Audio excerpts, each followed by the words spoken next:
Salve! Eu sou Efasanu, bem-vindos ao canal Axé. Esse é um canal de religiões de matriz africana. Aqui nós falamos de Umbanda, de Candomblé, do culto Yorubá. E hoje nós vamos falar sobre como escolher sua casa de Axé. Mas antes, já faça sua inscrição no canal, ative o sininho na opção todos, para sempre ser notificado quando houver novos vídeos no canal. Nos fortaleça!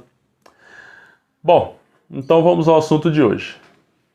Quais as dicas para você escolher uma casa de axé?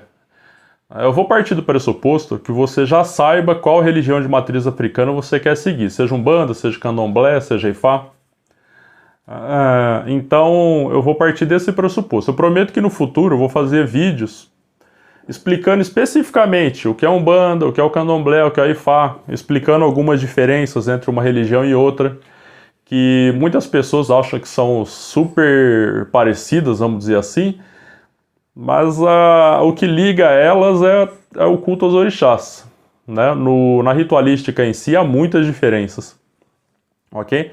Então, partindo do pressuposto que você já saiba qual religião você vai seguir, seja Umbanda, seja Candomblé, seja Ifá, então eu vou explicar para vocês as denominações que são usadas para identificar essas casas de axé, tudo bem? Então, começando pela Umbanda. As casas de Umbanda, a maioria delas é chamada de terreiro. Essa denominação é também usada muitas vezes para as casas de Candomblé. Relembrando, né, lá o tempo da escravidão, né? O local onde os negros eram escravizados eram os terreiros, propriamente ditos. Então, até hoje, esse nome é usado para casas de Umbanda e casas de Candomblé também. Outro nome que as casas de Umbanda são chamadas é de templo. Também podem ser chamados de centro, aí remete aos centros espíritas, né? A gente deve lembrar que o espiritismo tem uma forte influência dentro da Umbanda, inclusive a Umbanda, como religião, vamos dizer assim, nasceu dentro de um centro espírita, ou também são chamados de tendas. Inclusive a primeira casa de Umbanda que existiu era a tenda lá, fundada pelo pai Zélio Fernandinho de Moraes, que era a tenda espírita Nossa Senhora da Piedade. Já partindo para o Candomblé, aí a denominação usada para as casas vai de acordo com a nação de Candomblé, tá? Então aqui eu dividi em 3 nações, que seriam as nações Queto, Congo ou Banto Angola e a nação Jeje. Tá? As casas de Queto normalmente são chamadas de Ilê. Tá? Ilê literalmente significa casa, no idioma Yorubá. Tá? Então o Candomblé de nação Queto tem como idioma oficial Yorubá. As casas são chamadas normalmente de Ilê. Na nação Banto ou Congo Angola, as casas são chamadas de Inzo ou Kanzuá, que vem do Kikongo. E as casas da nação Jeje são chamadas de Rumpame, Kiwe ou Abassá, que vem do idioma Fombê. Outra maneira que as casas de Candomblé são chamadas popularmente são de barracão ou roça. E por último, as casas de Ifá ou casas de culto Yorubá são chamadas de Ebé, que vem também do idioma Yorubá, né, que é o idioma oficial do culto Yorubá, como o próprio nome diz, ou do Ifá. Vamos então a algumas dicas para você poder escolher sua casa de axé. Algumas dicas são universais, né? Independente da religião que você escolha. A principal delas é procure e tenha referências. Ou seja, converse com pessoas que já frequentam aquela casa, frequente aquela casa durante um tempo para ver como é o andamento dos trabalhos dentro dela. Enfim, procure se familiarizar com o andamento daquela casa, com a ritualística daquela casa. Jamais entre de cabeça numa casa sem conhecê-la minimamente bem, tá bom? Na Umbanda, você tem a opção de frequentar as giras, né? Ou os trabalhos, como alguns chamam, as sessões, enfim. Nessa gira, você vai assistir ela, você pode se consultar com os guias, né, com a linha que tiver naquele dia, seja de preto velho, caboclo, as linhas de esquerda, enfim. Então é interessante que você se consulte com os guias, veja se você vai se sentir bem, como eu disse, converse com as pessoas da casa e, enfim, veja como vai ser a sua sensação dentro de um terreiro de Umbanda. E claro, conheça também o pai ou a mãe de santo, né, daquele terreiro. No Candomblé, a gente já tem algumas outras opções. Você pode assistir um xirê, né, ou uma saída de santo, que são como se fossem festas no Candomblé. Né? É um momento aberto ao público, então você pode assistir o xirê, ver como é o andamento da casa, procure conhecer o babalorixá ou ialorixá daquela casa. Você pode marcar também um jogo de búzios, né? Uma consulta no búzios, enfim, para tentar ver se você vai gostar daquela consulta. E no caso de Ifá já é um pouco mais difícil, porque o Ifá é uma religião relativamente nova no Brasil, né? Faz pouco tempo que o Ifá está no Brasil, assim, está se popularizando aí, creio que há 20 anos, né? Chegou a 30 ou 40 anos atrás no Brasil. Ainda são poucas EBés, portanto é mais difícil achar pessoas que sigam Ifá. Eu, por exemplo, sou do interior de São Paulo, fui me iniciar em Ifá lá no Rio de Janeiro. Não que não tenha EBés em São Paulo, no estado de São Paulo, existem várias, né? Mas eu fiz isso que eu estou falando aqui para você no vídeo.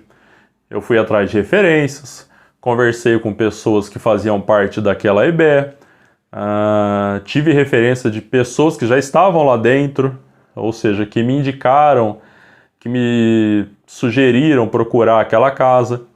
Fiquei um bom tempo conversando com o Oluô, que administra a casa, né? A Boro Aboye, Babai falou lá, né? Já deixo aqui meu abraço. Enfim, marquei com ele também uma consulta. No caso do Ifá, foi usado o Opelê Ifá. E, enfim, fui amadurecendo, não foi uma coisa decidida do dia para a noite, né? Então, as dicas que eu estou passando aqui, na verdade, eu também usei também na Umbanda, porque eu venho da Umbanda.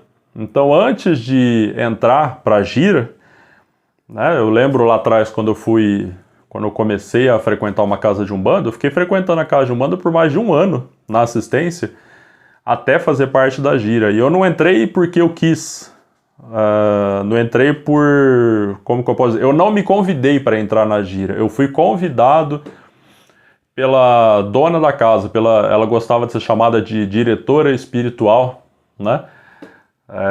Grande madrinha, Dona Maria, pessoa fora do normal, né? Acima da média.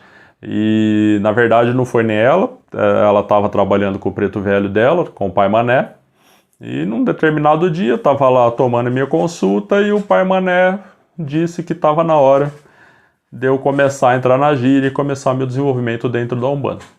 E assim foi. O tempo passou, fiquei naquela casa por anos e anos.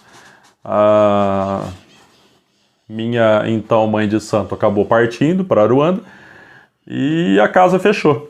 Aí eu tive que procurar outra casa. Usei essas dicas que eu estou falando aqui mais uma vez. Eu fui para uma casa onde eu já conhecia as pessoas, já tinha uma certa vivência dentro daquela casa, porque eu tinha vários amigos lá dentro, então eu tinha várias referências. Conversei com o babalorixá da casa, porque na verdade é uma casa de candomblé, que também toca Umbanda, né? Então a figura, o zelador da casa é um babalorixá, e para lá fui, né? Então não foi como eu posso dizer... Eu não pulei sem saber que a piscina era gelada. Fazendo aqui um paralelo bem grosseiro, né? Mas enfim. Eu fui para uma casa que eu já conhecia as pessoas e, portanto, tinha boas referências. Então, essas são as dicas. Procure referências, tenha paciência. Tá? Outra coisa também. Uma vez conversando com um babalorixá, e eu conversando com ele exatamente sobre esse assunto. E eu perguntei para ele, babá, o que o senhor sugere antes de uma pessoa entrar dentro de uma casa? Né? E entre várias outras dicas, né, inclusive essas que eu aqui estou passando, eu lembro de uma coisa que ele falou bem interessante, que ele falou assim, procure saber como está a vida dos filhos da casa. O que ele quis dizer? Ele não quis dizer, vai ver se todo mundo lá tá rico, tá vivendo bem. Não é isso. O que ele quis dizer é se a maioria dos filhos da casa tinham vidas equilibradas. É porque problemas todo mundo tem, independente de religião, de ter ou não ter religião, de seguir essa ou aquela religião. Problemas todo mundo tem.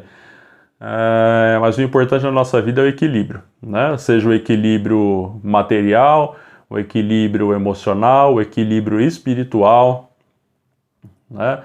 Enfim, e ele deu essa sugestão, né? Procure com o tempo, né, com paciência, saber como é a vida dessas pessoas que frequentam aquela casa.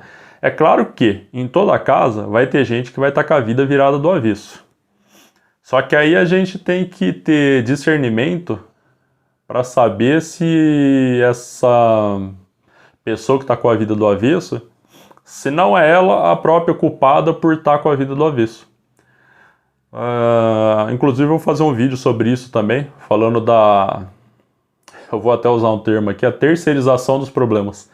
Ou seja, aquelas pessoas que estão com problemas na vida e que falam que foi trabalho que fizeram contra ela, que não sei quem fez macumba, né? Mas enfim, não é o tema desse vídeo. Aí esse babalorixá me disse isso, né? Tente saber sobre a vida das pessoas, veja se aquelas pessoas têm uma vida equilibrada, se elas estão empregadas, se não passam necessidades, né? Volto a dizer, claro que em toda casa vão ter pessoas que não estão bem, né? Só que aí você tem que verificar se é uma questão momentânea, se é um problema pontual, ou se não é a própria pessoa que está levando a vida da maneira errada, não segue as orientações né? Se for na Umbanda, dos guias da casa, se for no Candomblé, não segue a orientação ali, né, no jogo de búzios, se for no Ifá, não segue a orientação de Ifá.